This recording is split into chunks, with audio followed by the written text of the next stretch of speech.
So the automotive aftermarket is a term that's used quite frequently.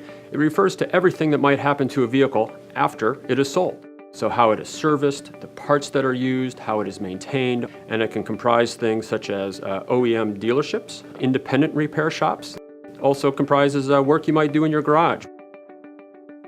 There's an increasing trend with vehicles today that they just have more and more electronic data that is available to diagnose the car, to understand what's going on with the car, and even to track the duty cycles of the car, where they've been, how long they've been running, how long they've been off, and the like. And there's questions today as to who actually has access to that data and who can use that data and what they might use it for. We can see a case where this was a big issue when onboard diagnostics became a really big thing in the automotive world. And when these systems were first employed on cars, the question became, well, who can actually look at that data and understand what is wrong with the car?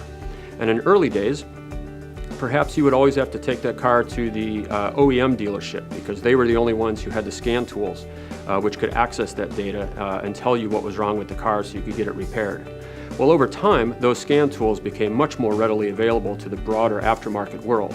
And today, you can go to any independent repair shop and use their scan tool, or you can even go to an automotive parts store and they can use a scan tool to tell you diagnostically what needs to be repaired on your car.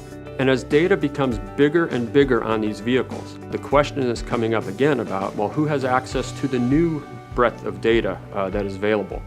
Perhaps this data, looking at mileage accumulated and loads that might be used on the car, where you're pulling a trailer, where you're just driving on the highway, it can anticipate things that might be going wrong with the car rather than wait until something happens with the car.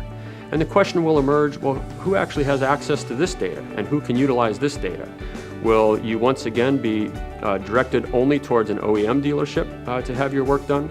Or will this data be more broadly available within the aftermarket for predictive maintenance? From a Lubrizol perspective, this could create some interesting opportunities for the use of specific lubricants to service those cars.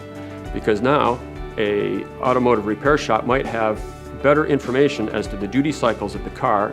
It can allow for the use of more specific lubricants to fit the needs of those vehicles.